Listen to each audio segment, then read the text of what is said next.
When Brooks released the first rendition of the Brooks Glycerin in 1999, Brooks cemented a mainstay in the daily trainer market.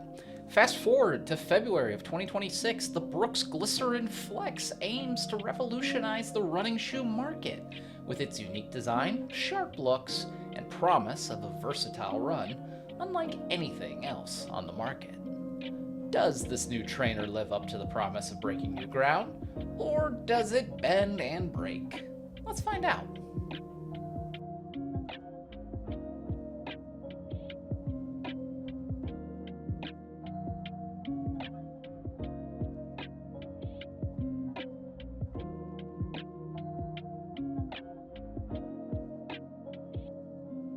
Welcome to the AmeLiaRun channel. My name's AmeLia, and today I'll be doing a review of the Brooks Glycerin Flex. This is a shoe I purchased for myself for $170 from Running Warehouse in my size of 8.5M. Like all my reviews, I'll be going over the nerdy details of the shoe and discussing fit, predicting the durability, ride, versatility, and value of the shoe. This is made with the hopes of creating an accessible resource to assist runners of all levels of their experiences in their search for the right fit. My reviews are time-stamped for easier reference, regardless of where and when buyers are shopping.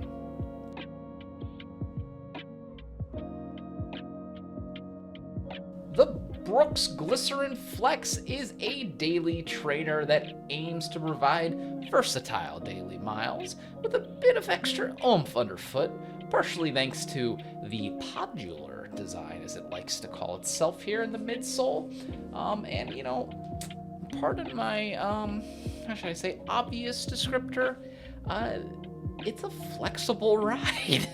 The daily trainer is 9.3 ounces, and it has a stack of 38 millimeters with 32 millimeters there from from heel stack to forefoot. My apologies, for that 6 millimeter drop. The shoe, as I said earlier, was $170, and it's only available in standard widths.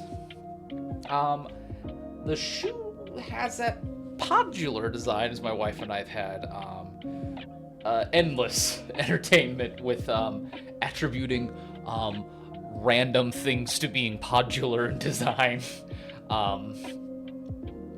The outsole, there's more to it than just that promise. I don't want to say marketing, because that sounds negative. Honestly, I'm kind of burying the lead by saying this. I don't think it's just marketing. I actually see a lot of merit in this design. The outsole does have, as I said, these segmented regions. It's very strategic with where it has its outsole foam and rubber. Like, it's like here, like you have this exposed foam, we have rubber on these spots. I was fully anticipating having spots where the fit felt kind of wonky, and it never really felt that way for me. You know, each of these regions kind of allow each of the different steps here to make a different kind of feeling rocker.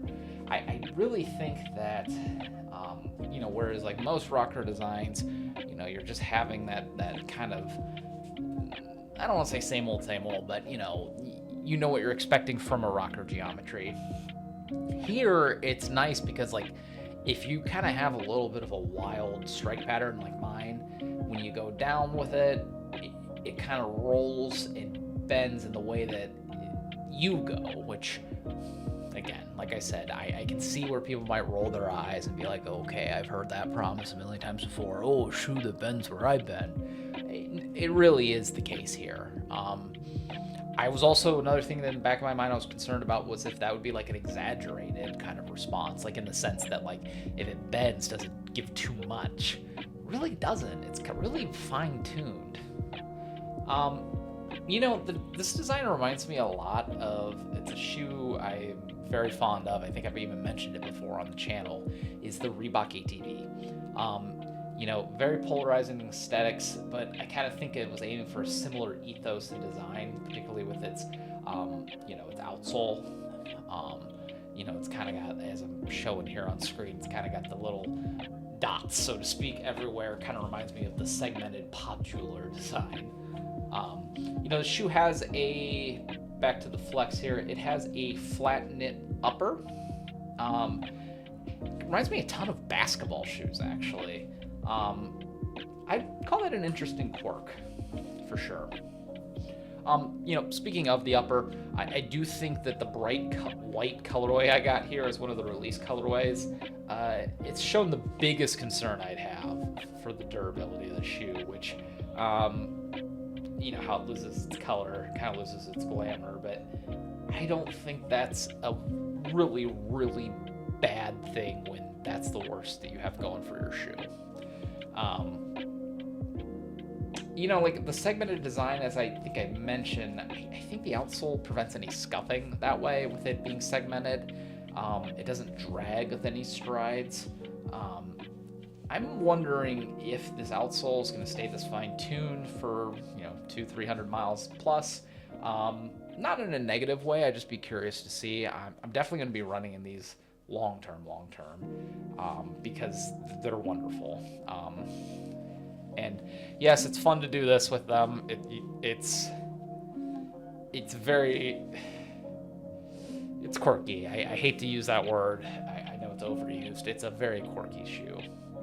The foam feels fun, but not too aggressive or dead. I'd be shocked if they had started to lose pop later on, because I think that the way it's designed is to prevent that kind of breakdown, right? Whereas some shoes have a solid slab. If something starts going wrong with it, the whole thing goes bad. At least with segmented, hypothetically speaking, hey, this guy right here, this guy starts to show some wear. Maybe only that spot of the shoe feels not great a couple 100 miles in, right? Actually, I don't know why I pointed that one. I don't see anything ever going wrong there, but it's just my strike pattern. I digress. I think you got a durable shoe here.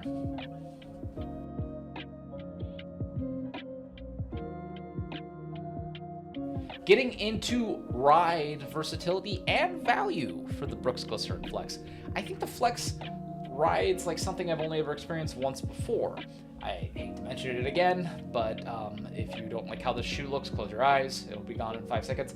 The old Reebok ATV. These ride in a way that really puts an anxious mind to rest. I would say it turns, stops, and changes in pace, really on a dime. And it all feels exceptional with its rubber responding to whichever way your feet might be facing when it occurs. Like I said, my strike pattern's wild. It's a little all over the place.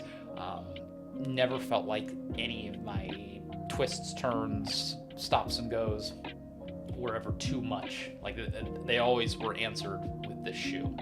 I think the Flex really shines on tempo days with sprint strides with hills sprinkled in.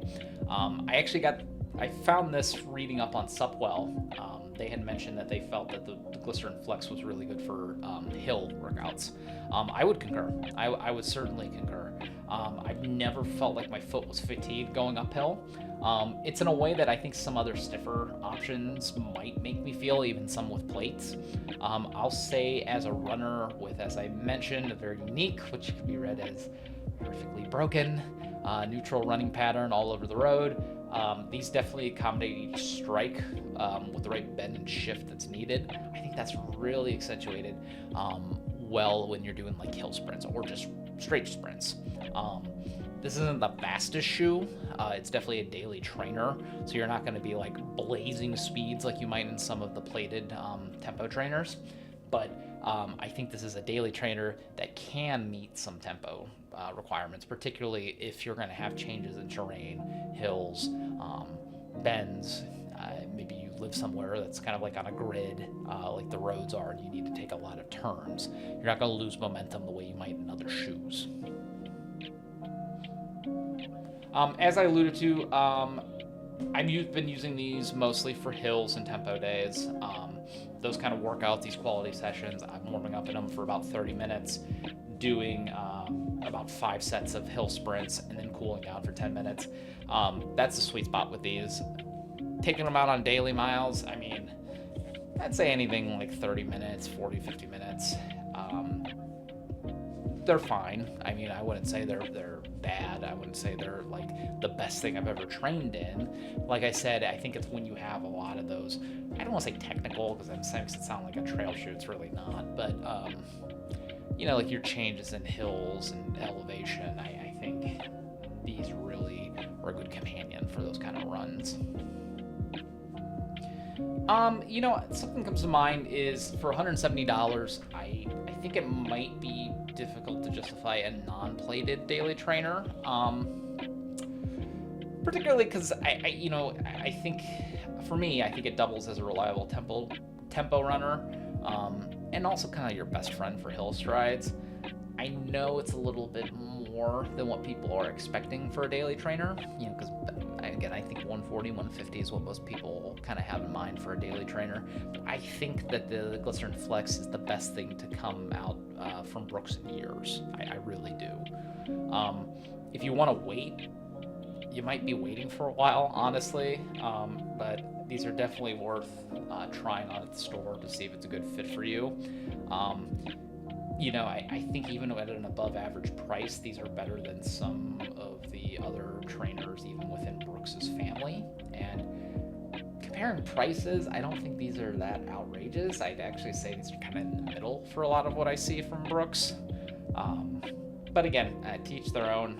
I definitely think, though, you are getting a good companion if you do have workouts, quality sessions in your training, how should I say, schedule.